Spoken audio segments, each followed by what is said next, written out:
Hello friends, मैं doctor Sandeep बसीन Carewell medical centre से। हमारे कुछ वीडियोज़ हैं ब्लैक फंगस के ऊपर।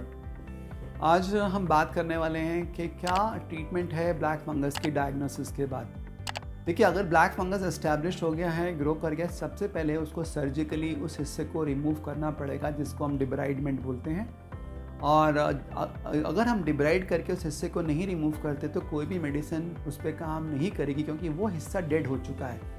क्यों डेड हो जाता है, हमने बात की थी। म्यूकर जो है ये ब्लड वेसल्स में जाके थ्रोम्बोसिस कॉज करता है, ब्लड सप्लाई को पूरा कट ऑफ कर देता है। तो that is something we have to really understand. तो सर्जिकल डिब्राइडमेंट यानी उस हिस्से को कट करके निकाल देना पड़ता है। कई बार आईज का आई बॉल निकालनी पड़ जाती है, साइनसेस निकालने पड़ जाते हैं, ब्रेन का एक हिस्सा निकालना पड़ जाता है, लंग्स का एक लोब निकालना पड़ जाता है। तो ये काफ़ी डिसफिगरिंग और काफ़ी ऐसी सर्जरी है जो हमारे शरीर का एक बहुत बड़ा हिस्से का लॉस कर सकता है। इस बात का ध्यान रखें कि इसको हम अर्ली डायग्नोस करें। अर्ली डायग्नोसिस में नेज़ल एंडोस्कोपी अगर टाइम पे जल्दी की जाए तो हम बहुत जल्दी पकड़ सकते हैं। सीटी स्कैन या एमआरआई कंट्रास्ट से भी जल्दी इस डिजीज़ को डायग्नोस किया जा सकता है। इस पर हमने डिटेल में बात किया है। और ट्रीटमेंट के ऊपर अगर हम आते हैं, और हमने एक बार आपको बताया कि प्रिवेंशन के लिए सोडियम बाइकार्बोनेट का इस्तेमाल करें, ये ओरली या इंट्रावेनसली, और मिथिलिन ब्लू नेबुलाइजर्स को भी इस्तेमाल करें।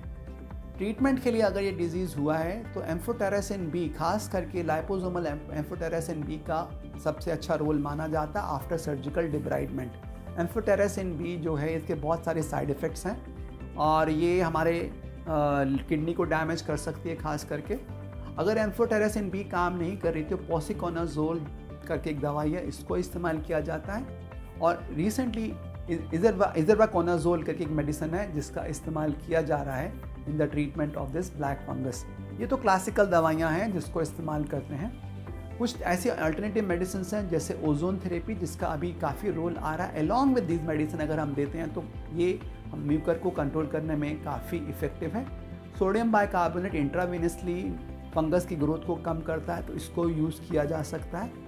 इसी तरह से इम्यूनोथेरेपी का भी एक रोल आ रहा है। इम्यूनोथेरेपी के अंदर इंटरफेरॉन गामा, इसको स्टडी किया जा रहा है। इंटरफेरॉन गामा इस डिजीज़ को रोकने में काफ़ी कामयाब हो सकता है।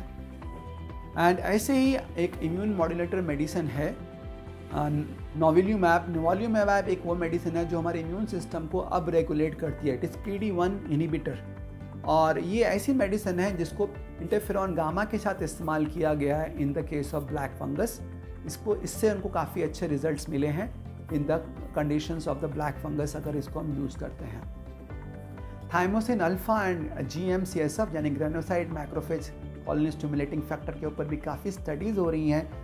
ये सारी वो दवाइयाँ जो आपके इम्यून सिस्टम को एक्टिवेट करती हैं ताकि वो डिज़ीज़ को फाइट कर सके और डिज़ीज़ को रिमूव कर सके। तो इन पे काफ़ी वर्क चल रहा है। Hyperbaric oxygen therapy fungus growth को कम करती है, और इसके ऊपर काफ़ी पाया गया कि अगर हाइपरबैरिक ऑक्सीजन दिया जाता है तो ये हमारे ब्लैक फंगस की ग्रोथ को कम कर सकता है, along with the other treatments that we are giving. तो ये सारे ट्रीटमेंट्स हैं जिन पर अभी काम चल रहा है और हो रहा है। एंड आई विश कि आप सब लोग अपना ध्यान दें और अर्ली स्टेज में इस डिज़ीज़ को होने से ही रोकें। आप सोडा बाइकार्बोनेट का इस्तेमाल करें, मिथिलिन ब्लू नेबुलाइजर्स लें, अपना इम्यून सिस्टम ठीक रखें, शुगर को ज़्यादा ना बढ़ने दें, ज़रूरत पड़ने पर इंसुलिन लें, तो आप इस डिज़ीज़ से, बीमारी से बच सकते हैं। और ध्यान में रखें क्या कोई सिम्टम्स तो नहीं है जो इससे मिलता जुलता। अगर इसको मिलता जुलता है तो अर्ली डायग्नोस करें नेज़ल एंडोस्कोपी या MRI करा के, और अगर है तो उसको अर्ली ट्रीट करें, आगे ना बढ़ने दें। Wishing you safe and healthy life. Doctor Sandeep Baseen from Carewell medical centre. Thank you. मेरे और भी वीडियोज़ हैं जो हमने बनाए हैं, हेयर ट्रांसप्लांट के ऊपर हैं, गायनिकोमेस्टिया के ऊपर हैं, लेज़र हेयर रिमूवल के ऊपर, राइनोप्लास्टिक के ऊपर, ऐसी बहुत सारी कॉस्मेटिक ट्रीटमेंट पे हैं, आप उनको देख सकते हैं।